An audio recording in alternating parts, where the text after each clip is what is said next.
जो don movie आपने की थी उसमें सर शाहरुख खान सर के साथ आपका एक्सपीरियंस कैसा रहा था? कि उनकी मेमोरी इतनी शार्प है कि बता नहीं सकता। डॉन फिल्म अगर आप देखोगे, जयराज का रोल कर रहा था मैं, जी। तो मैं शाहरुख साहब के पीछे गया। मैंने कहा शाहरुख साहब आपसे कुछ बात करनी है। तो उन्होंने कहा दिल्ली से कब आया? अरे मैंने कहा सर आप तो ऐसे कह रहे हो कि जैसे आपने मुझे पहचान लिया। हाँ। कह रहे मैं पूछ रहा हूँ दिल्ली से कब आया। संजय लीला भंसाली के बारे में सुनते हैं, हाँ जी, मैंने बिल्कुल। हालांकि उनके साथ काम नहीं किया, लेकिन उनके बारे में सुनते हैं कि वो एक कैमरा लगा के एक फ्रेम, एक शॉट लेना है उनको, तो एक शॉट लेने के लिए वो बैठे रहते हैं 2-2 दिन तक। अगर उनको एक शॉट मिल गया तो वहीं वो पैकअप बोल देते हैं, पैकअप आज का काम। यशराज के साथ मैंने काम किया था, ये आजा नच ले, माधुरी दीक्षित का कमबैक हुआ था। मुझे एक रूम दिया गया था, उस रूम के अंदर आप यकीन करोगे इतना बड़ा टोकरा फ्रूट्स का रखा हुआ है, इधर ड्राई फ्रूट का रखा हुआ है, 7 से 8 किस्म की दालें, 5 से 6 किस्म की सब्जियां, 6 तरह के रायते, 10 तरह की मिठाइयाँ, 10 तरह के रोटियाँ, पूड़ी अलग है, नान अलग है, रोटी अलग है, चावल में भी तरह। ट्रीटमेंट बहुत बढ़िया देते हैं, पैसा कम देते हैं, ट्रीटमेंट बहुत बढ़िया। नमस्कार दोस्तों, कैसे हैं आप? मैं आशु प्रजापति स्वागत करता हूं आप सभी का आपके अपने पॉडकास्ट शो साइकोरियन टॉक्स में। और आज के जो हमारे गेस्ट हैं वो किसी इंट्रोडक्शन के मोहताज नहीं हैं। उन्होंने करीबन 45 पिक्चरों में काम किया हुआ है, जिसमें डॉन, तलाश, सांड की आँख और छोरी 2 जैसी पिक्चरें शामिल हैं। और हाल ही में उनकी एक वेब सीरीज़ भी आई है, सलाहकार। और यही नहीं, उन्होंने क्राइम पेट्रोल और दिल्ली क्राइम जैसे शोज़ में भी काम किया हुआ है। And he is none other than mister Kuldeep Sareen. उनसे हमने काफ़ी अच्छी चर्चा की है एक्टिंग पे, बॉलीवुड के ऊपर, टीवी इंडस्ट्री, एक्टर्स और डायरेक्टर्स के बारे में। एंड आई होप आपको ये कन्वर्सेशन काफ़ी अच्छी लगने वाली है। So let's begin the show. Sir, आपने इतनी मूवीज़ में काम किया है, इतने वेब शोज़ में काम किया है, और सबसे ज़्यादा इंपॉर्टेंट क्राइम पेट्रोल, 11 से 12 बजे आप हमारा समय लेते थे एकदम। मैं बैठ जाता टीवी के आगे के अब आएंगे सर, इंस्पेक्टर साहब आके केस सॉल्व करेंगे। तो सर ऐसा हुआ है कि जैसे लोग आपसे डरे हों कभी कि इंस्पेक्टर साहब आ गए? हाँ, बहुत बार हुआ है। लोग डर जाते तो मैं ही उनसे बोलता था सर आप क्या कर रहे हो सर, मैं अभिनेता हूँ, मैं कलाकार हूँ, क्यों। जैसे एक बार की बात है, मैं राजधानी में दिल्ली से बॉम्बे जा रहा था जी।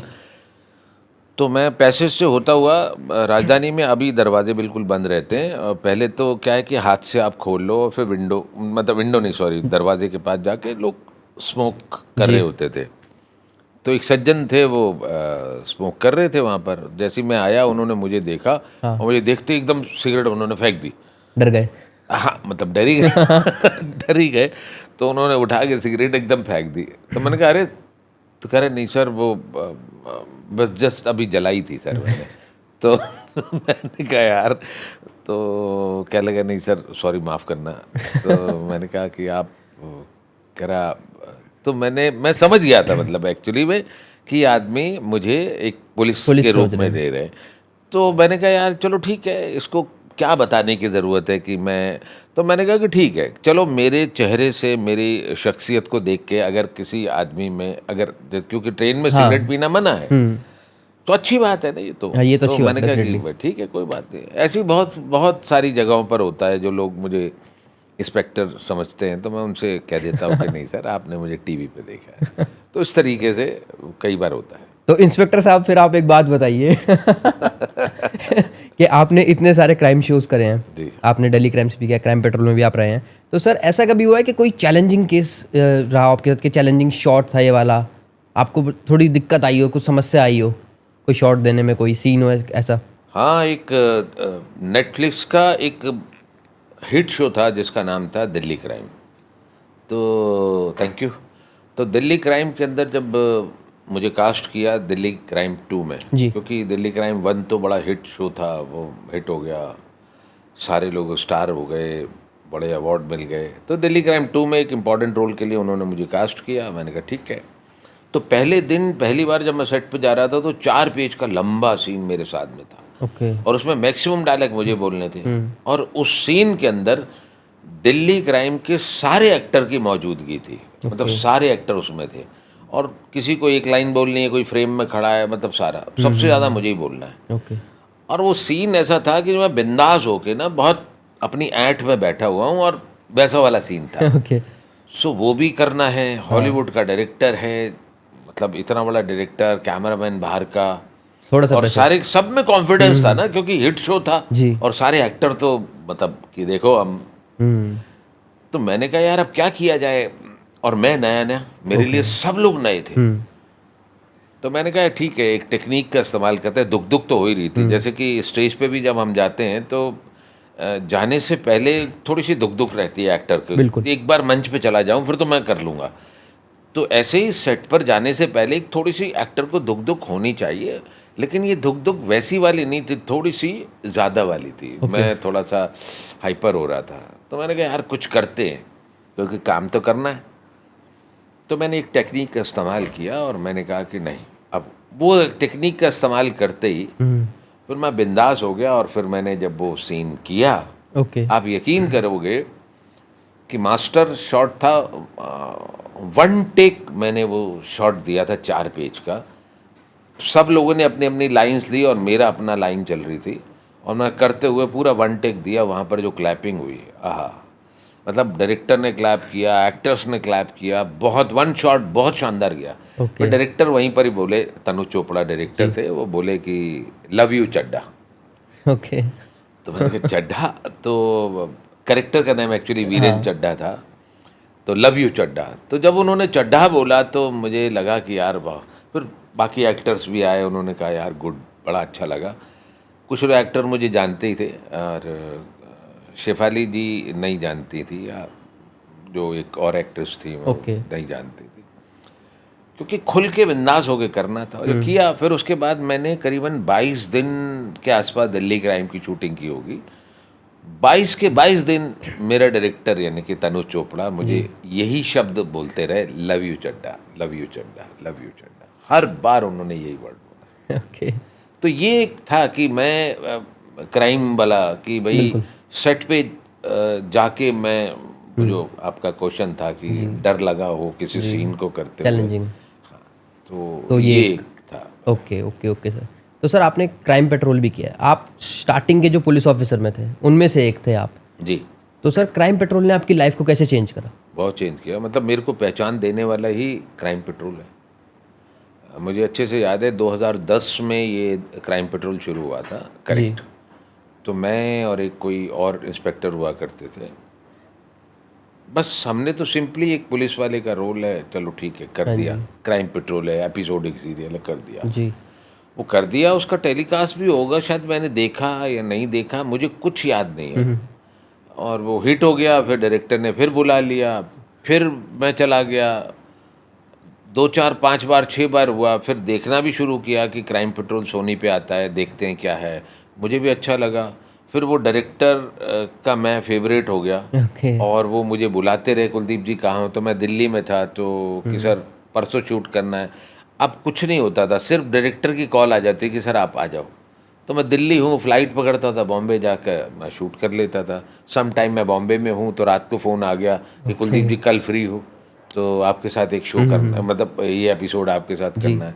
फिर धीरे धीरे स्क्रिप्ट मिलने लगी हमको कि यार स्क्रिप्ट पहले से दे दो। फिर उसके बाद में हुआ कि नहीं यार, अब सारे एक्टर्स के साथ जो इम्पोर्टेंट एक्टर्स हैं उनके साथ में एक बार ग्रुप रीडिंग होगी। ओके। वो धीरे धीरे डे बाय डे वो सारे सुधार होता रहा, इम्प्रूवमेंट होती गई। हाँ इम्प्रूवमेंट होता रहा, और करते रहे। और पूरी सहजता के साथ में 2010 से मैंने क्राइम पेट्रोल शुरू किया था। शुरुआती दौर का मैं इंस्पेक्टर रहा, और फिर 15 में आके शायद मैंने छोड़ दिया था, या 14 में भी मैंने कह दिया था, क्योंकि 2014 हाँ, क्योंकि क्राइम पेट्रोल इतना हिट सीरियल हो गया था, घर घर में देखे जाना था, लोग मुझे पहचानते थे, लोग रास्ते में कह रहे हैं सर आप क्राइम पेट्रोल करते हो, सर आप क्राइम पेट्रोल करते हो। मैं भी देख रहा हूँ, क्योंकि एक्चुअली ट्रू स्टोरी पे था वो, हाँ जी, है ना, रियल लाइफ। रियल स्टोरी के ऊपर था। तो आधे से ज़्यादा तो शो को हिट करने का पंच पॉइंट यही था कि यार ये सच्ची घटनाओं पे, सच्ची घटनाओं पे है ना, तो लोग जुड़ जाते थे। दूसरा ये था कि एक चीज़ और थी कि मैं उसके अंदर मेकअप नहीं करता था। मैंने कहा यार मैं हाँ सच्चाई है ना, एक आदमी पुलिस वाला वो मतलब किसी चोर के पीछे भाग रहा है या किसी मर्डर के पीछे भाग रहा है, तो वो क्या मेकअप कराएगा क्या? नहीं। पसीना आ रहा होगा वो उसका तो, नेचुरल होगा। है ना, जी, नेचुरल हाँ, होगा। हाँ। मैंने कहा यार सच्ची घटनाओं पे कर रहे हो, सब कुछ सच्चा सच्चा लग रहा है, तो मेकअप कराने का क्या मतलब है? तो मैंने कहा यार यहाँ बल्कि और पसीना दो मेरी कफ पे, यहाँ साइडों में।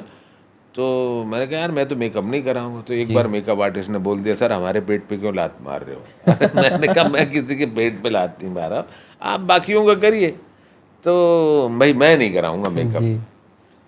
तो एक एक घटना है कि मैं मतलब वैनिटी में बैठे थे, या एक रूम था शायद, यस हाँ, उसमें एक ऐसा दलित शोषित व्यक्ति, मतलब खेतों में रहता है, ऐसा है, उसकी बच्ची गायब हो गई, कुछ ऐसा जी। क्या है याद नहीं आ रहा ठीक से, और वो मेकअप टेबल पे बैठ के और मेकअप दादा से मेकअप करा रहा है। अरे मैंने कहा यार तू पागल है, मतलब क्या कर रहे हो सर, आप मेकअप करा रहे हो? तो मैंने कहा हाँ सर क्या ज़रूरत है? मैंने कहा आपके साथ तो मेरा सीन होना है यहाँ पर, खेतों में बैठे हुए आप मेकअप करा रहे हो, 2 किलो मेकअप क्या ज़रूरत है सर, हटाओ उसको। उल्टा पसीना वसीना तो और दिखना चाहिए। हाँ मतलब वही ना कि हाँ। भाई ये सब क्या है? हाँ। तो कहने लगे अरे सर वो तो चाहिए होता है ना, जब सेट पे एक्टर आता है तो मेकअप तो हमारी दिहाड़ी मीटर डाउन वही होगा, मेकअप चढ़ गया मीटर डाउन। अरे मैंने कहा सर मीटर डाउन मेकअप से ही होता है क्या? आप सेट पे पहुंच गए ऐसे भी तो होता है। हाँ। कि नहीं सर, वो फिर करवाया उसने, मेकअप करवाया। मेरे को, और मेरे को हंसी आ रही, सेट पे वो बंदा मेकअप करके बैठा हुआ अब मैं उसको पकड़ रहा हूँ, देख रहा हूँ मेकअप है तेरा। तो खैर धीरे धीरे मैंने मेकअप कराना उसमें बंद कर दिया था। मेरे यार मेकअप नहीं कराना, मैं तो कराता नहीं। फिर धीरे धीरे एक्टर्स में भी आदत हो गई, फिर कम से कम तो मेकअप रन रहता था। मैंने कहा टचअप कर दो थोड़ा सा, शाइनिंग कर दो।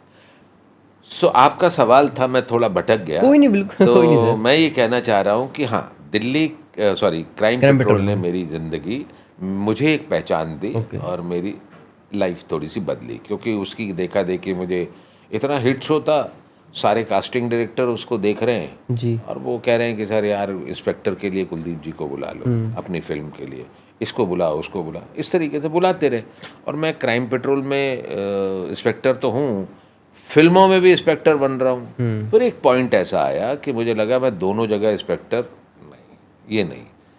सो मैंने क्राइम पेट्रोल वालों को हाथ जोड़ दिए, सर मैं आगे काम अब नहीं क्राइम पेट्रोल आगे नहीं करूँगा, इंस्पेक्टर नहीं करूँगा, आप किसी दूसरे रोल पे जाइए। ओके। तो उन्होंने कहा कि सर पैसे बढ़ा देते हैं। मैंने कहा नहीं सर, पैसे की कोई बात नहीं है, मुझे करना नहीं है।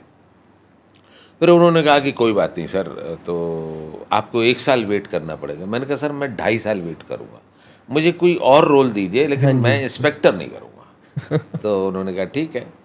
तो मैंने कहा इंस्पेक्टर बचा कुचा जो होगा मैं सिनेमा में करूँगा, जी। वेब सीरीज़ पे करूँगा, सीरियल में नहीं करूँगा। तो आपको मिला सर उसके बाद कोई रोल क्राइम पेट्रोल में हाँ, विदाउट? उसके बाद 2-3-4 एपिसोड के अंदर मैंने अलग अलग बड़े रोल्स किए। मतलब एक मुस्लिम फैमिली में मैं मेरे बच्चों का मर्डर हो जाता है, कैसे क्या है, तो एक फादर का एक बहुत बड़ा अच्छा रोल था। एक में मैं ऐसे ही बना हुआ हूँ, चाचा वाचा बना हुआ हूँ, ओके। चाचा लास्ट में नेगेटिव निकलता है। ओके। तो उस तरीके के बस 5-7 एपिसोड मैंने 2-4-5 एपिसोड किए होंगे। ओके। फिर मैंने टीवी ही छोड़ दिया था, मैंने कहा टीवी नहीं करना है मुझे, तो मैंने तब से छोड़ा हुआ है टीवी, और ओके। आज 25 हो गया। ओके। तो सर जैसा कि आपने बताया कि क्राइम पेट्रोल ने आपको बहुत नाम दिया है, तो सर ऐसा कभी हुआ है कि आपको कभी लोगों ने बहुत एकदम घेर लिया हो, आसपास फोटो वोटो खिंचवाई, जैसा अभी थोड़ी देर पहले हमारे ऑफिस में भी हुआ, सबने आपको घेर लिया करीबन 20-25 लोगों ने, और सबने फोटो खिंचवाया आपके साथ एक एक करके? हाँ, एक बार हुआ था, एक फिल्म कर रहे थे हम, फॉरेन में एक शूटिंग कर रहे थे जी। और नाम नहीं लूँगा, एक एक्टर थे साथ में, बड़े एक्टर थे। तो हम लोग वहाँ पर, काफ़ी सारी ऑडियंस थी, इंडियन ऑडियंस थी, जो फिल्म की शूटिंग देखने के लिए बहुत सोबर जेंटलमैन तरीके थे खड़ी हुई थी। तो हमारा ये यहाँ ख़त्म हुआ शूट, यहाँ इस तरफ, तो हम जहाँ ऑडियंस खड़ी हुई थी उस तरफ जाना था अगला शॉट के लिए। ओके। तो मैं और वो एक्टर जो नोन एक्टर थे, हम लोग चले गए वहाँ पर। तो जब हम उस ऑडियंस के पास गए, वहाँ सीन होना था उस तरफ, तो काफ़ी सारी ऑडियंस ने सर आपको दिल्ली क्राइम पेट्रोल में आपको बहुत देखा है सर, एक फ़ोटो आपके साथ, फ़ोटो सर आपको, सर दिल्ली क्राइम पेट्रोल में आपको देखा है सर, एक फ़ोटो हो जाए, एक ऑटोग्राफ। तो वहाँ पर करीबन 50-60-100 लोग के आसपास होंगे, तो काफ़ी सारे 30-35 लोग मेरे पास आए, और वो ग्रुप में भीड़ लग गई, और फ़ोटो सेल्फी ये सारी चीज़ें हो रही हैं वहाँ पर। किसी को मैं ऑटोग्राफ ऐसे ही दे रहा हूँ। वो एक्टर भी थे, उनके पास मतलब मेरे तादाद में उनके पास कुछ कम मतलब ऑडियंस, ऑडियंस मतलब का ही। उनके दर्शक जी, चाहने फैंस वाले उनके। फैंस उनके पास कम थे। बट तो जब हम कट्टू सीधा वहाँ बैठे, सबके साथ हो गया, फिर वापस हम दोनों एक्टर मिले, तो उन्होंने पूछा ये क्राइम पेट्रोल क्या है भाई? क्योंकि क्यूरियोसिटी। सारे लोग कह रहे थे क्राइम पेट्रोल में देखा है, क्या क्या है, क्या करते हो, मतलब जी। क्या है क्राइम पेट्रोल, क्या है? मैंने कहा सर वो एक सोनी पे एक शो आता है क्राइम पेट्रोल, ओके। सच्ची घटनाओं पे है, उसमें मैं इंस्पेक्टर का रोल करता हूँ। कह रहा वो फॉरेन में भी तुम्हारी बहुत फैन फॉलोइंग है, क्या ही शो होगा? अरे मैंने कहा नहीं सर, आप बड़े एक्टर हो, मैं छोटा एक्टर। नहीं नहीं, देख लिया, देख लिया। ठीक है। तो वो एक वो एक एक किस्सा था, है। वो याद रहता है मुझे। ओके। तो सर अब टीवी से थोड़ा सा सिनेमा की तरफ आते हैं, जैसे आपने बताया आपने टीवी छोड़ दिया था, जी तो अब थोड़ा सा सिनेमा की तरफ आते हैं। सर आपने कई मूवीज करी हैं, जी। I guess 45 to be precise, अगर मैं सही बोल रहा हूँ तो हाँ बिल्कुल, 45 मूवीज आपने करी हैं, मतलब तकरीबन 40 के ऊपर ही फिल्म 40 है। के ऊपर। तो सर उसमें से आपने डॉन मूवी में हमने देखा है आपने काफ़ी अच्छा रोल करा है, एक तलाश मूवी में आपका रोल है, और भी कई मैंने मूवी है। देखा नहीं, आपने देखा, मतलब मैंने देखा कि मैंने क्राइम पेट्रोल में बड़ा अच्छा रोल किया, सॉरी डॉन में। मैंने तो देखा ही देखा, आप। मैं कह रहा हूँ जी जी। मैंने देखा कि आपने काफ़ी अच्छा रोल जी करा है उसमें। तलाश मूवी में भी आप थे, और भी कई, सांड की आंख, हाँ। अभी छोरी 2 में भी आप हमारे रोल में, लीड रोल में। तो सर मेरा सवाल ये है कि जो डॉन मूवी आपने की थी उसमें सर शाहरुख खान सर के साथ आपका एक्सपीरियंस कैसा रहा था? बहुत अच्छा, बहुत बढ़िया। तो सर कोई किस्सा आप बताना चाहें? बस ये है कि उनकी मेमोरी इतनी शार्प है कि बता नहीं सकता। मैंने शाहरुख साहब के साथ में 89 में, यस 89 में एक फ़िल्म की थी, जब मैं भी दिल्ली में जी। था, शाहरुख साहब भी, और शाहरुख साहब भी उसमें एक जस्ट एक छोटा सा एक रोल कर रहे थे। ओके। फिल्म का नाम है any which it's those ones, कुछ ऐसी फिल्म है।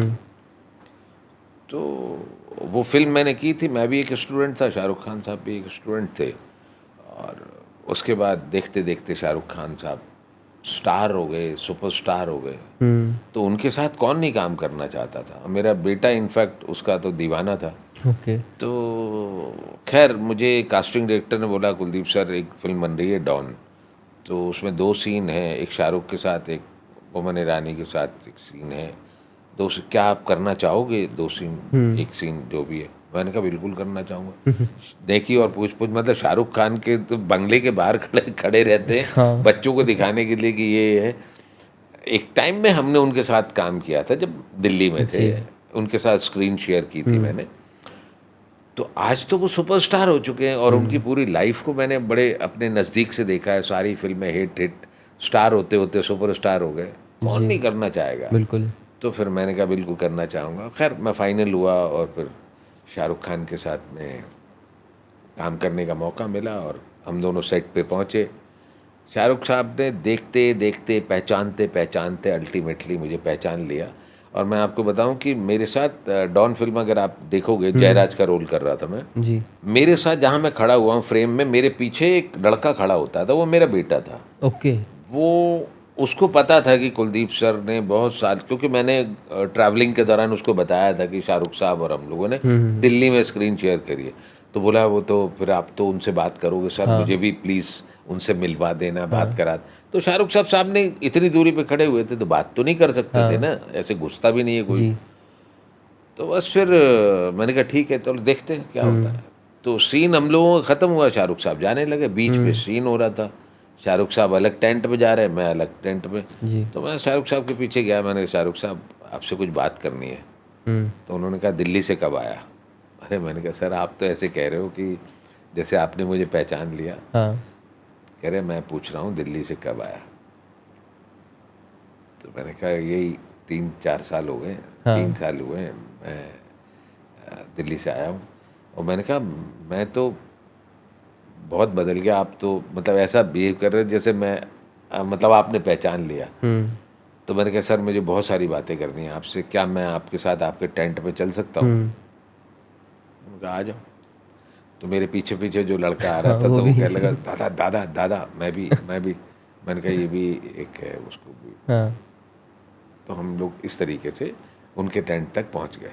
अब जैसे टेंट के अंदर पहुंचे तो वहाँ बीच पे जहाँ शूट हो रहा था हमारा, वहाँ से टेंट की दूरी काफ़ी थी। तो एक लड़की की निगाह जो असिस्टेंट डायरेक्टर थी उसकी पड़ गई मुझ पे कि कुलदीप जी शाहरुख साहब के टेंट में जा रहे हैं। जी। तब तक हम अंदर टेंट के अंदर बैठ के सेटल हो गए थे, बातें बातें कर रहे थे। मेरी जिज्ञासा थी सारी बातें, जी। तो मैं उनसे कर रहा था। तो पीछे से, टेंट के पीछे से आवाज़ आई, कुलदीप जी, कुलदीप जी। तो मैंने सुनने की कोशिश की। शाहरुख साहब हल्का सा मुस्कुराए। हाँ। अब उनकी समझ में आ गया कि क्या है। हाँ। तो मैंने कहा मैं अभी आया बाहर गया। मैंने कहा यस बता। क्या सर आप, मतलब आप शाहरुख साहब के पास चले गए और उनके पास अंदर चले गए सर? उनको पता है वो कंसंट्रेट कर रहे हैं, वो रोल कर रहे हैं, डॉन फिल्म है सर, ये है वो है, डबल रोल करना है, ऐसा है वैसा है। अरे वो तो धड़ धड़ धड़ धड़ बोलना शुरू कर दिया। मैंने कहा एक मिनट यार, हाँ। एक मिनट, क्या बोल रहे हो आप? मैंने कहा मैं शाहरुख खान साहब की परमिशन के बाद उनके साथ गया हूँ, उनसे परमिशन लेकर गया हूँ। मैंने कहा मैं इतना मूर्ख और बेवकूफ़ किस्म का आदमी नहीं हूँ। और आप जानती हो, मैं और शाहरुख खान साहब ने इतने साल पहले दिल्ली के अंदर एक फिल्म हमने काम किया हुआ है। शाहरुख साहब मुझे पहचान गए, उन्होंने खुद कहा कि दिल्ली से कब आए, तो मैं उनकी परमिशन लेके उनसे आया हूँ। तो मेरे को वो जानते हैं दिल्ली से, तो मैंने दो बातें उनसे पूछना चाहता हूँ। तो मैंने कहा अगर आपको ऐसा लग रहा है तो ठीक है, थैंक यू सो मच, मैं यहीं से जाता हूँ। तो वो कह लगे नहीं नहीं नहीं sir sir sir sir please please आप जाइए सर, आप जाइए, मेरी नौकरी छूट जाएगी सर, आप जाइए, मुझे नहीं पता था आप एक दूसरे को जानते हैं। ओके। तो उस क्या है कि वो प्रोटोकॉल था, शाहरुख साहब ने बता रखा था, मतलब बता देते हैं, क्योंकि फरहान अख्तर साहब डायरेक्ट कर रहे थे। तो शाहरुख साहब, फरहान अख्तर साहब, रितेश देशमुख जी, देशमुख बोल रहा, रितेश सिद्धवानी जी, मतलब प्रोड्यूसर जो भी हैं, मतलब वो बात कर लें या कुछ इम्पोर्टेंट लोग, मतलब फालतू नहीं। ओके। और अभी शूटिंग जस्ट स्टार्ट ही हुई थी थोड़े दिन थे, तो नो डाउट कि शाहरुख साहब ने कुछ प्रोटोकॉल उनका होगा कि उन्होंने कहा होगा कि यार मुझे कोई डिस्टर्ब ना करे। जी। तो उस लड़की का भी कहना ठीक था कि हमें ऑर्डर है कि सर के साथ कोई डिस्टर्ब ना करे। वो अपनी जगह ठीक थी, मैं अपनी जगह ठीक था। तो बस फिर मैं अंदर आया, खैर सर मेरी नौकरी चली जाएगी, प्लीज़ चले जाइए सर आप। मैं अब टेंट के अंदर आया, वो लड़का मेरे साथ था, वो बैठा हुआ था अंदर। जी। तो मैंने कहा खड़ा हो, उसको खड़ा किया। मैंने कहा शाहरुख साहब कभी और मिलेंगे, अभी मैं चलता हूँ, आप कॉन्सेंट्रेट करिए। निकल गया मैं। तो मतलब बस वो एक हमारी, तो उसके बाद कुछ नहीं। Okay okay sir. तो सर आपने डेफिनेटली बहुत सारे एक्टर्स के साथ काम किया है, तो सर सबसे बेस्ट एक्सपीरियंस किस एक्टर के साथ रहा आपका? मुझे वेब सीरीज दिल्ली क्राइम जो की ना मैंने, जी। वो फिल्में कह लो, वेब सीरीज कह लो, टीवी कह लो, एड कह लो, सबसे ज़्यादा आनंद में मैं था Delhi crime. Okay. Delhi crime जो मैंने किया है ना, वो एक्टर्स के साथ ही नहीं, एक्टर के साथ भी मज़ा आया, जी। सेट पर मज़ा आया, डायरेक्टर के साथ, मतलब सब कुछ। ओवरऑल दिल्ली क्राइम वो कभी भूलता नहीं है, क्योंकि सारी चीज़ें एकदम बिल्कुल एक्यूरेट थी, एक्यूरेसी थी, क्योंकि उसका लीडर बाहर का डायरेक्टर था, तनुज चोपड़ा। सारी चीज, आपका पैसा टाइम पे, नाश्ता टाइम पे, गाड़ी टाइम पे, एडीज टाइम पे, साउंड एवरी, मतलब कुछ भी ऐसा नहीं है, ऊपर नीचे नहीं, वैनिटी, हर चीज सेट है, परफेक्ट। मतलब आप यकीन करेंगे कि वहाँ पर मैंने पूरे 22 दिन जो शूटिंग करी, उसमें मैंने सेट पे ज़रा सा भी डायरेक्टर का इस नोट से उस नोट पे बोलते हुए नहीं देखा। बहुत नीचे नीचे बातचीत चल रही, स्मूथ काम। ओके। मैंने कहा ऐसा भी काम होता है? तो इतने सेट अच्छे पे से जब तक चीख चिल्लाट ना हो, बे कहाँ चला गया, बे पानी नहीं लाया तो, मतलब ये सब नहीं होगा। मैंने कहा चाय मंगाई किसी से, यार चाय नहीं दोगे यार तुम दादा, यार चाय भिजवा दो यार, कॉफ़ी भिजवा दो, कुछ है ही नहीं, मतलब आपने इधर कहा इधर, मतलब सारी चीज़ें रखी हुई हैं। हाँ एक चीज़ और है, हाँ, यशराज के साथ मैंने काम किया था, ये वो फिल्म आजा नच ले, माधुरी दीक्षित का कमबैक हुआ था एक, वहाँ मुझे बहुत अच्छा लगा था। वहाँ पर भी सारी चीज़ें सॉर्टेड थी, सारी चीज़ें।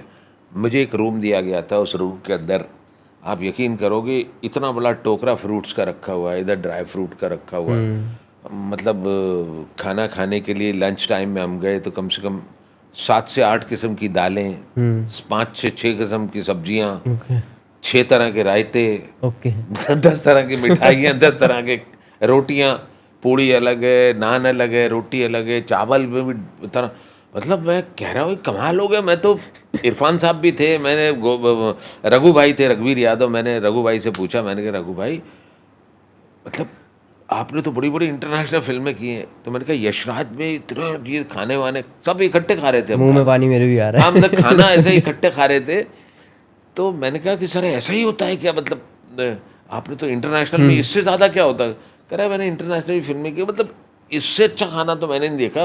और यशराज के बारे में तो मैंने भी सुना हुआ था कि खाने पीने के मामले में बहुत ज़बरदस्त रहता है, ट्रीटमेंट बहुत बढ़िया देते हैं, पैसा कम देते हैं, ट्रीटमेंट बहुत बढ़िया है। तो मैंने कहा मैं तो अनुभव कर लिया। और ये वाली बात असिस्टेंट डायरेक्टर ने भी बोली थी एक बार ओके। कि कुलदीप जी एक बार यशराज के साथ काम कर देखिए आपको बहुत अच्छा लगेगा, पैसा कम देते हैं लेकिन ट्रीटमेंट बहुत बढ़िया। तो वो मैंने आजा नचले एक फिल्म की थी, उसमें मैंने अनुभव कर लिया था। ओके। तो वो एक अच्छा थोड़ा सा लगा था। और एक दिल्ली क्राइम। ओके, तो सर मेरा अगला सवाल ये है कि सिनेमा और टीवी कल्चर में क्या फ़र्क है? एक्चुअली टेलीविज़न जो है ना वो थोड़ा फास्ट काम होता है वहाँ पर, और सिनेमा में ये होता है कि पूरे दिन में 2 सीन करने हैं, 3 सीन करने हैं, 3 सीन 2 सीन 1 सीन, ओके। मतलब डिपेंड करता है कौन डायरेक्टर कैसा काम करना चाहता है। जैसे कि वो संजय लीला भंसाली के बारे में सुनते हैं, मैंने हालांकि उनके साथ काम नहीं किया, लेकिन उनके बारे में सुनते हैं कि वो एक कैमरा लगा के एक फ्रेम एक शॉट लेना है उनको, तो एक शॉट लेने के लिए वो बैठे रहते हैं 2-2 दिन तक। अगर उनको एक शॉट मिल गया तो वहीं वो पैकअप बोल देते हैं, पैकअप आज का काम हो गया। तो ऐसे ऐसे भी डायरेक्टर ओके। है सिर्फ एक शॉट लेने के लिए। ओके। तो डिपेंड करता है वो डायरेक्टर के ऊपर, प्रोड्यूसर के ऊपर कि किस तरीके। और टेलीविज़न पे ऐसा काम होता है एक दिन में आधे घंटे का सीरियल छाप दो। आधे घंटे का सीरियल, सर आज में करना क्योंकि है। उनको डेली डेली लाना है। हाँ मतलब डेली शो पे धड़ छपाई चल रही है, मतलब वो प्रिंटिंग प्रेस नहीं होता है, धड़। और वो क्या है, मैं कह रहा हूँ स्क्रिप्ट कहाँ है, जरा स्क्रिप्ट आ रही है सर, फैक्स हो रहा है सर, ओके। फैक्स हो रहा है। वो फैक्स कर रहे हैं, वो स्क्रिप्ट राइटर लिख रहा है, जल्दी गरम गरम आती है, गरम गरम डायलॉग पड़े, गरम गरम बोल दिए। तो वहाँ पर क्या है कि एक एक्टर की ग्रोथ जो है ना वो रुक जाती है। ओके। मतलब आपके पास में सोचने समझने का टाइम नहीं होता, तो आप एक मशीन की तरह हो जाते हैं। और आप मशीन में गरम गरम डायलॉग आए, अच्छा अच्छा अच्छा अच्छा ऐसा ऐसा बोलना है, और गड़ बोल दिया, खत्म। बोलती टीवी पे क्या है कि ना एक महिला अंदर सब्जी बना रही है, वो टीवी पे देख लेती है, अच्छा ये चल रहा है, अच्छा फिर सब्जी में तड़का चल रहा है, वो कान में सुनाई देना चाहिए, अच्छा कहानी कहाँ चल रही है, इधर तड़का लग रहा है या चाय बन रही है, खत्म हो गया। ठीक है। मतलब वो उनको कुछ लेने, कहानी समझ में आनी चाहिए। वो स्टोरी देखते है। नहीं है कि क्या, थोड़ा देख लिया चलो ठीक है, बाकी कान में। तो वहाँ एक एक्टर क्या ही कर देगा वहाँ, और ऊपर से प्रोड्यूसर के पैसे रहे यार, कम पैसे हैं, ये जल्दी से छाप हो जाए। तो ये एक काम के तरीके में फ़र्क है, जिसमें फिर कुछ लोग एक्टर सहज होते होंगे, मुझे समझ में नहीं आता था, इसलिए मैंने टीवी नहीं, मुझे लगता है मैं थोड़ा काम करूं लेकिन बेहतर काम करूं, जब मेरे दिमाग की एक्सरसाइज हो, मैं एक कैरेक्टर को जिंदा कर पाऊं, मतलब छू पाऊं, ताकि दर्शक मुझे याद रखे। जी। Okay okay sir. तो सर आजकल हम देख रहे हैं ओटीटी का ज़माना है, अब सब लोग OTT web series web shows देखना बहुत पसंद करते हैं। तो सर आपको क्या लगता है कि ओटीटी के आने के बाद से या मूवीज़ वगैरह पे कोई इफेक्ट पड़ा है इंडस्ट्री पे पूरी? बहुत बहुत फ़र्क पड़ा है यार। मतलब टीवी चल रहा था, आपको घर बैठे फ्री में मिलता था, आप केबल ले लेते थे और टीवी देखते थे, और रात में आ रहे हैं टीवी, दिन में भी आता था। लोग टीवी की पेट ऑडियंस थी, उसने भी प्रभाव डाला था सिनेमा के ऊपर। अब ओटीटी पे आने के बाद में जो टीवी पे हम नहीं दिखा सकते, क्योंकि टीवी पे तो पूरी फैमिलियाँ देख रही हैं, जैसे रामायण महाभारत और 50 हॉरर शो, ये शो वो शो, सास भी, मतलब इस तरीके के फैमिली ड्रामा आ रहे हैं। तो उसमें पता लगे दादाजी भी देख रहे हैं और बहू भी देख रही है, वही सीरियल है ना, साथ बैठ के देख रहे हैं, बच्चे भी देख रहे हैं। तो उसमें क्या है कि कंटेंट बहुत साफ सुथरा और नॉर्मल आता था, कि मतलब कोई वल्गैरिटी, बदतमीजी, कुछ इस तरीके, हाँ सेंसर वाला मामला ना हो, तो वैसा चल रहा था। लेकिन सवाल ये है कि जैसे आपको कहा कि दिल्ली क्राइम को बहुत बड़ा अवार्ड मिला, जैसे मैं क्राइम पेट्रोल करता हूँ, सच्ची घटनाएं हैं, एक बच्चा का किडनैप हो गया या व्हाटएवर, तो ऐसी सच्ची घटनाएं बहुत सारी हैं, बहुत सारी है। अब उसके अंदर अगर थोड़ा सा बोल्डनेस भी है, तो अब बोल्डनेस टीवी पे दिखा नहीं सकते, फिल्में हैं। तो एक जब से ओटीटी आया तो OTT पे वो कंटेंट डाला गया तो दर्शकों ने उसको हाथों हाथ ले लिया, अरे हाँ यार यही तो देखना था। ओके। कुछ ऐसी सच्ची घटनाएं आई है ना, सच्चे, उसमें थोड़ा सा वायलेंस भी है, थोड़ा सा बोल्डनेस भी है, सारी है, और लोगों ने उसको जम के प्यार दिया, तो उसका प्रभाव पड़ गया सिनेमा पे। तो लोगों ने कहा यार OTT पे इतना अच्छा कंटेंट आ रहा है, तो यार पिक्चर हॉल में कौन जाके 1,000 रुपये की 500 रुपये की टिकट लेके जाएगा, 2,000 रुपये का नुकसान है, कुछ खाएगा भी, घर पे ही OTT पे बहुत बड़ा कंटेंट मिल रहा है और यहीं देखो। तो इसलिए सिनेमा पे बहुत बड़ा प्रभाव पड़ा। तो हम देख रहे हो आप कि अब सिनेमा में मतलब कम फिल्में आ रही हैं, वरना क्रेज हुआ करता था सिनेमा का। आजकल वेब सीरीज ज़्यादा आ रही हैं। वेब सीरीज आ रही हैं, और अब तो फिल्में भी अगर बन रही हैं तो इसी प्लेटफॉर्म पे आ रही हैं, Amazon प्राइम पे आ रही हैं। जैसे नेटफ्लिक्स मेरी पे आ रही हैं। छोरी एक फिल्म है, Amazon प्राइम के ऊपर है, तो मूवी भी आ रही हैं, वेब सीरीज भी आ रही है। ओके। तो इसका प्रभाव सिनेमा पे पड़ा, तो बन रही हैं फिल्में अब। क्योंकि एक्चुअल में देखा जाए तो पिक्चर देखने का ना मज़ा जो है वो 70 mm पे बड़े पर्दे पे ही है ये तो है ना। छोटी स्क्रीन पे आप देख रहे हो बात अलग है, लेकिन एक्सपीरियंस एक होता है ना। हाँ, मज़ा वही है। हाँ, मज़ा तो है। लेकिन फ़र्क ये पड़ा है सिनेमा पे OTT के आने से। लेकिन OTT के आने से एक्टर को बहुत फ़ायदा हुआ। एक्टर नहीं, म्यूज़िक डायरेक्टर, लिरिसिस्ट, कहानीकारक, लेखक, म्यूज़िक, सबको काम मिला। सबको काम भर भर के काम मिला। तो है। और ऐसे ऐसे एक्टर जो बेचारे खाली बैठे हुए थे, उनको भी काम मिल गया। उनको भी काम मिल गया, और उन्होंने प्रूव भी किया। क्योंकि अच्छे एक्टर हैं, नहीं काम मिल रहा, सेट ऑडियंस है, मतलब सेट वो सिनेमा हॉल पिक्चरें बनाने वाले लोग हैं, वो पिक्चर बना रहे हैं, तो ये वो करेगा, ये विलन करेगा, ये हीरो कराएगा, ये हीरोइन करेगी, बस ये मम्मी पापा फिक्स हैं, इनको ले लेंगे। तो बाकी जो अच्छे एक्टर हैं वो कहाँ जाए? वो तो रह गए। तो एक अपॉर्चुनिटी उनको मिली कि उन्होंने कहा यार कि ये करना है, आइए OTT पे करते, और उन्होंने छक्का मारा OTT पे। अब मेरा एक सवाल आता है कि अगर आपके टाइम में भी OTT होता और पहले, तो शायद हम आपको और अच्छी मूवीज़ और अच्छा काम करते हुए देखते। डेफिनेटली पुराना भी अच्छा है, लेकिन और ज़्यादा काम करते हुए और उपलब्धियां हासिल करते हुए देखते।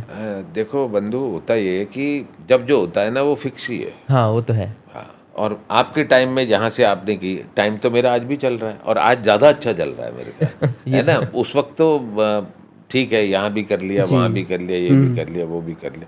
उस टाइम OTT आता, हाँ ठीक है, उस टाइम भी कर लेते। तो हर चीज़ का टाइम फिक्स है। ये तो है। जब जो होना है वो होता है, और वो हो रहा है। सर, हमें पता है कि आप एक थिएटर आर्टिस्ट हैं। आपने आई गेस 17 सालों तक थिएटर करा है। तो सर बड़ी रिसर्च करी हुई है तुमने। नहीं सर, आपने बताया था।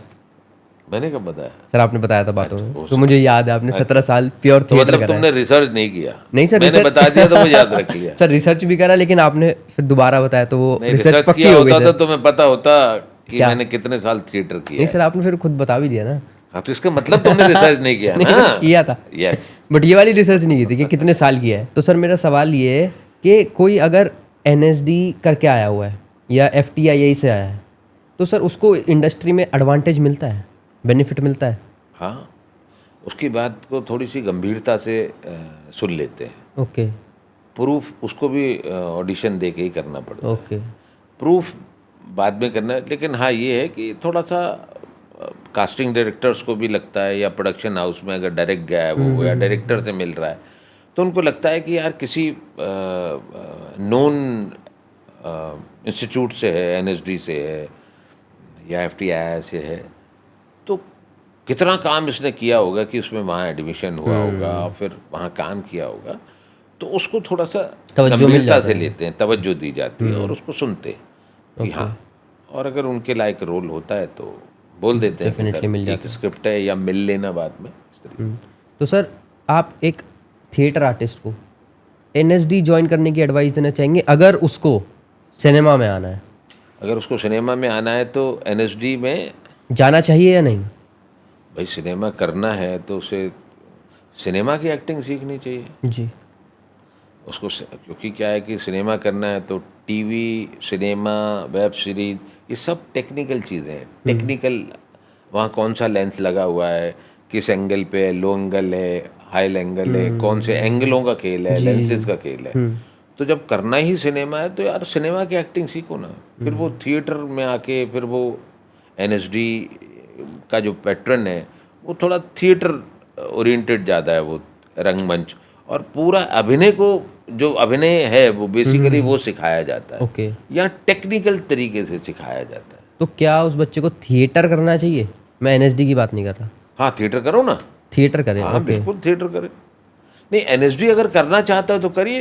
एक टाइम में ओमपुरी जी और नसीरुद्दीन शाह साहब ने भी NSD किया, फिर उसके बाद FTI आ गए। बट FTI एट दैट आपको आना ही है अगर आपको सिनेमा। नहीं, मैं किसी को बाध्य नहीं करूँगा, ना वो इंस्टीट्यूट मेरा भी है। मैं तो सिर्फ ये कहना चाहता हूँ, आप जो काम करना चाहते हो जी। तो सीधे सीधे जाओ ना यार। आप थिएटर करो आपका, और फिर आपको FTI जाना चाहिए। ओके। उसके लिए तैयारी करनी चाहिए। वहाँ तुम्हारे साथ में बहुत सारे, जैसे यहाँ प्लेस कराए जाते हैं first year, second year, third year में NSD में, वहाँ पर जाके आपके साथ में शॉर्ट फिल्में बनाई जाएंगी। ओके। वहाँ फिल्में बनाई जाएंगी। तो फिल्में बनाई जाएंगे तो फिल्में ही करनी है आपको। तो वहाँ बॉम्बे से बहुत सारे फिल्म मेकर जाते हैं, वो आपकी फिल्मों को देखते हैं, फेस्टिवल तो होता है तमाम, वहाँ से आप उठा लिए जाते हो या रिकॉग्नाइज हो जाते हो, यार अच्छा कर रहा है, अच्छा कर रहा ओके। है। तो टेक्निक के साथ काम कर रहे हो ना, टेक्निकल काम हो रहा है ना वहाँ। तो जब करना ही वही है तो वहीं जाना चाहिए। वही जाना चाहिए। आपके पास सर जब काम नहीं रहता, आई गेस कभी तो कोई टाइम आता होगा कि आप थोड़ा खाली हैं, जब आपके पास काम नहीं है, तो सर उस टाइम पे आप क्या करते हैं फ्री टाइम में अपने? यार मैं ना एक्चुअली मैं काम बहुत ज़्यादा कर ही नहीं रहा हूँ। मैं क्या कर रहा हूँ, मेरे पास काम ही नहीं है। ओके। सच्चाई बता रहा हूँ। एक वेब शो आपने कर लिया शूरवीर, एक कर लिया आपने दिल्ली क्राइम, चोरी कर ली, फिर आप खाली हो। बीच बीच में कितने बड़े बड़े गैप आ गए। हाँ जी। अब उसमें तो मतलब मैं इतना बिजी तो हूँ नहीं, काम ही नहीं मिल रहा मुझे। तो अब सर्वाइवल करना है तो कुछ तो करना ही पड़ेगा। तो मैं उस दौरान ये करता हूँ कि मैं बहुत सारे इंस्टीट्यूट्स हैं, वहाँ जाके मैं पढ़ाता हूँ। ओके। और बहुत सारी फिल्म ओरिएंटेड वर्कशॉप्स करता हूँ। ओके। कुछ प्रोड्यूसर्स हैं वो जो कहते हैं मैं एक फिल्म बना रहा हूँ छोटे बजट के, मेरे मेन लीड एक्टर को रेडी कर दो। या कोई टीवी सीरियल बन रहा है तो उसमें कहते हैं हमारे मेन लीड एक्टर्स हैं, उसको थोड़ा सा दिशा दे दो। तो मैं उस तरह का काम करता हूँ। ओके। बाकी कुछ इंस्टीट्यूट है वहाँ पढ़ाता हूँ। बाकी पैरेलली अभी मैंने एक छोटा सा मतलब लोकल प्रोडक्ट्स वगैरह होते हैं ना, हाँ जी। तो ऐड वगैरह उनके लिए मैंने एक छोटा सा प्रोडक्शन हाउस टाइप का स्टार्टअप ऐसा ही स्टार्टअप किया है, जिसमें हम जो छोटे छोटे प्रोडक्ट है जो बड़े बड़े स्टारों को लेकर नहीं आ पाते कि यार बड़े बड़े स्टारों को क्या पैसे दें, इतने की तो हमारे पास औकात भी नहीं है। तो अब वो अपने प्रोडक्ट का, जैसे चप्पल है, जूता है ना, उनको ब्रांडिंग गीजर है, प्रेस है, कुछ भी है ना, वॉशिंग मशीन है। अब उन प्रोडक्ट वाले बड़े स्टारों को फीस नहीं दे पाएंगे, नहीं। तो वो जो लोकल प्रोडक्ट है मैं उनके लिए ऐड बना रहा हूँ। ओके। हाँ, मैं उनके लिए ऐड बना रहा हूँ और बहुत नॉमिनल पैसे में, बहुत कम खर्चे में उनके लिए एक ऐड बना रहा हूँ। मेरा टैगलाइन भी है कि अब लोकल नहीं ब्रांड बनो। ये हमारा टॉरस फिल्म एंड एडवर्टाइजिंग, ये है मेरा कंपनी का नाम है। तो मैं स्टार्ट कर दिया मैंने बनाना, क्योंकि अल्टीमेटली जब सारे बड़े बड़े लोगों ने अपने अपने प्रोडक्शन हाउस खोल लिए हैं तो मेरे पास इतने पैसे नहीं है कि ना मैं कर सकता हूँ। तो मैं उन लोगों के लिए हाँ, ताकि आज का सोशल मीडिया का टाइम है, तो वो कुछ भी अगर चप्पल बनाता है या कुछ भी बना तो वो सोशल मीडिया पर उसका ऐड डालेगा फ्री ऑफ कॉस्ट, अपने फेसबुक पे डालेगा, इंस्टाग्राम पे डालेगा, यूट्यूब पे डालेगा, लोगों को देगा, है ना। तो वो उसका प्रोडक्ट जो है धीरे से फैल जाएगा लोगों में और वो नोन हो जाएगा, लोकल से नोन, इस तरीके हाँ ब्रांड बन जाएगा। तो मैं वो उन सब छोटे व्यापारियों, मैन्युफैक्चरर जो हैं, मैं उनसे अनुरोध कर रहा हूँ और हमारी कंपनी, ताकि वो हमारे पास आए और हम बहुत थोड़े से पैसे में उनके लिए ऐड बना रहे हैं। और फिल्म एक्टर, वेब सीरीज़ के एक्टर हम उनको प्रोडक्ट के लिए देते हैं ताकि वो किसी तरीके से वो उनके पोस्टर ब्रांड बन जाए, ब्रांड एम्बेसडर। बिल्कुल बिल्कुल। यस, ये काम कर रहे हैं सर, बहुत अच्छा काम कर रहे हैं आप। Thank you. बस ये है, बस ठीक है, उनके लिए क्या कर सकते हैं, तो ये। बिल्कुल सर, जितना हो पाता है वो भी अपना बेस्ट कर रहे हैं और आप भी यहाँ से उनकी बिल्कुल पूरा सपोर्ट कर रहे हैं सर। हाँ, क्योंकि बहुत सारे लोग मुझे मिलते हैं कि सर ऐड कराना चाहते हैं, सर ऐड बहुत करोड़ों में ऐड बनते हैं, तो सर हम क्या करें। तो मैं काफ़ी दिन तक सोचता रहा, क्योंकि मुझे अलग अलग तरह के लोग मिलते जी। हैं। तो सोचते सोचते मुझे लगा कि क्यों ना मैं बहुत कम पैसे में उनके लिए एक ऐड बना दूँ। ओके। तो ये मैं ऐड बना रहा हूँ उनके लिए कम पैसे में। तो सर जो अब इस इंडस्ट्री में आना चाहते हैं, जो एक्टर्स बनना चाहते हैं, नए लड़के, आप उनको क्या एडवाइस देना चाहेंगे? भाई जो भी आना चाहता है, मेरी उनसे एक हम्बल रिक्वेस्ट है, क्योंकि बॉम्बे के अंदर मैंने ऐसे बहुत सारे एक्टर एक्ट्रेसेस को देखा है जो बेचारे भटक रहे हैं। जी। उनको ना कोई कास्टिंग वाले एंटरटेन कर रहे हैं, क्योंकि किसी इंस्टीट्यूट से नहीं है। और अगर जो किसी इंस्टीट्यूट से हैं भी, मैं सबसे ये कहना चाहता हूँ, भाई काम करके आओ।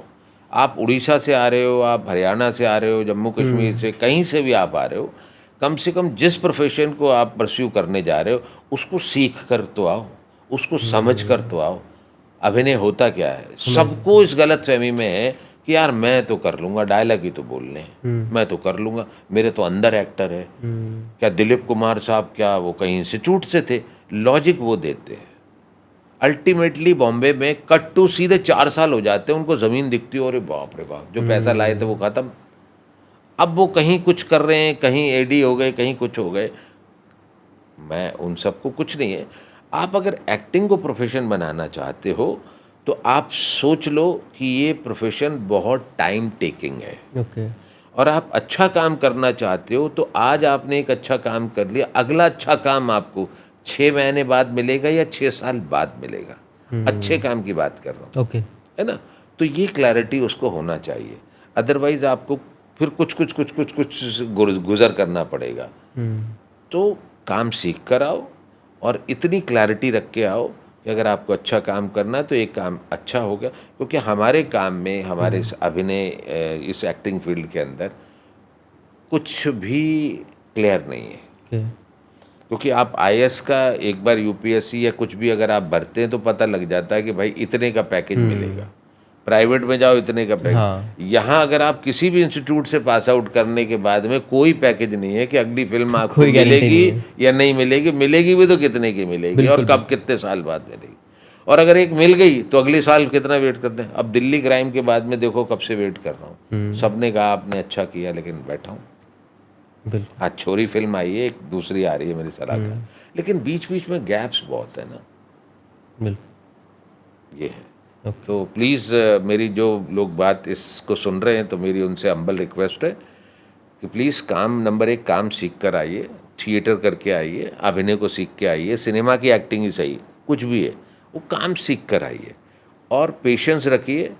टाइम टेकिंग बहुत है बॉम्बे के अंदर। एक अच्छा काम अगर आप चाहते हैं तो एक बार मिल गया, अगला कब मिलेगा कुछ नहीं पता। तो पेशेंस होना चाहिए और क्लैरिटी होनी चाहिए। क्या बात है सर। तो सर अब हमारा एक सेक्शन है नोइंग द गेस्ट, जिसमें हम गेस्ट से कुछ पर्सनल क्वेश्चन पूछते हैं।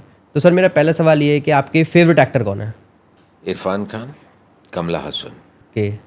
और सर आपकी फेवरेट एक्ट्रेस? माधुरी दीक्षित, रेखा जी। क्या बात है सर। और सर आप सिंगर, आपकी फेवरेट कौन है? हरिहरन, येसुदास, मोहम्मद रफ़ी। क्या बात है। तो सर कुछ गाना आप गुनगुनाना चाहें कुछ? पंजाबी में कुछ सुनाओ? बिल्कुल हीर, सर, बिल्कुल हीर। बिल्कुल। मेरे थिएटर के दिनों के एनएसडी रेपिट्री में एक प्ले हुआ था, कर्मा वाली, जी उसकी एक हीर है, वो सुना देता हूँ बिल्कुल मैं बिल्कुल आपको। सर। दर्शकों को कितनी पसंद आएगी या समझ आएगी ये उनके ऊपर छोड़ देते ओके। हैं। आवे माही किथे मिलवे माही,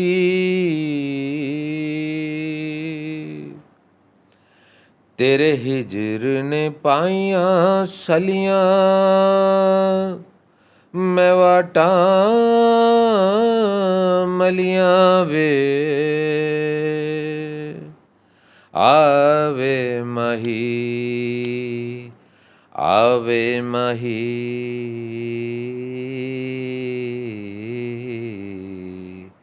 किते मिलवे माही, तेरे हिजर ने पाइयां सलियां। बस यार बस। सर जितना भी गया बहुत अच्छा था। मैं एक गुजारिश करूंगा आपसे कि आप इसका हिंदी में अनुवाद करके जरूर ऑडियंस को बता दीजिए इसका मतलब क्या था। नहीं नहीं, मतलब तो मुझे भी नहीं मालूम, वीर है बस वो आवे माही, मतलब होगा कुछ, पता नहीं, मुझे ज़्यादा पता नहीं है। ओके कोई बात नहीं सर। तो सर आप स्पोर्ट्स वगैरह का शौक रखते हैं देखना? किसका? स्पोर्ट्स। स्पोर्ट्स, जी यस। सर कौन सा? क्रिकेट। तो सर आपका कोई फेवरेट क्रिकेटर? फेवरेट एक्ट मतलब क्रिकेटर? क्रिकेटर जी। कपिल देव जी। कपिल, सचिन। ओके। और सर आज के टाइम के कोई? आज वो राहुल द्रविड़ भी थे। ओके। अच्छा। और अभी आज बोला कि अगर बात करोगे तो ये अपना कोहली जी हैं, जी। खतरनाक वो कोहली जी हैं, और राहुल इनफैक्ट केएल राहुल। रोहित अच्छा रोहित शर्मा। रोहित। Okay okay. क्योंकि ये टॉप ही है ये तो कुछ और नहीं यही नाम मैं सुनना चाहता था। अच्छा अच्छा। ओके। और सर आपका कोई ड्रीम प्रोजेक्ट? ड्रीम प्रोजेक्ट तो यार अभी तक आया नहीं है, अभी तक मेरे पास आया नहीं है। ओके कोई आपने कभी कुछ सोचा हो ये करना चाहता हूँ मैं? मैं एक फुल फ्लैश नेगेटिव रोल करना चाहता हूँ। मुझे लगता है कि मैं उसके ज़्यादा नज़दीक हूँ। ओके और अभी छोरी फिल्म जो आई है मेरी, उसमें मैं नेगेटिव कर रहा हूँ। ओके एक मैंने इंटरव्यू के दौरान बोला था, लाइफ की तो लग गई एक फिल्म थी जिसमें मैं अंडरवर्ल्ड का डॉन बना हूँ। ओके। वो एक फिल्म थी, लेकिन रोल छोटे छोटे थे, फुल उसमें फ्लैश दो ही एकदम scene थे। प्रॉपर। मैं चाहता हूँ कि फुल फ्लैश में कोई काम मिले। हालांकि छोरी के अंदर मैं फुल फ्लैश मेन नेगेटिव हूँ। ओके तो मेरे साथ सुहा जी भी है, सुहा अली खान जी भी ओके है, मतलब और उसमें बहुत गुंजाइश है नेगेटिव रोल में। तो मेरे प्रोड्यूसर डायरेक्टर अगर मेरे पे कृपा करें और मुझे कुछ काम दें तो शायद मैं कुछ कोई सुन अलग रहा हो कर पाऊं, तो मैं कुछ अलग कर पाऊं। बिल्कुल बिल्कुल सर बहुत अच्छा लगा आपसे बात करके और आपने अपना समय निकाला हमारे लिए। We are very grateful. Thank you for coming to the मुझे पॉडकास्ट भी सर। बहुत अच्छा लगा आप लोगों के साथ बात करके। नए यंगस्टर बच्चे किस तरीके से सोचते हैं, क्या अप्रोच है, और आने वाले बच्चे भी जो इंटरव्यूज़ को देख रहे हैं, पॉडकास्ट जी को, वो मैं कोशिश करता हूँ कि शायद उनसे उनको कुछ राह मिले, वो बिल्कुल। सीख पाएँ कुछ। Okay thank you sir. Thank you.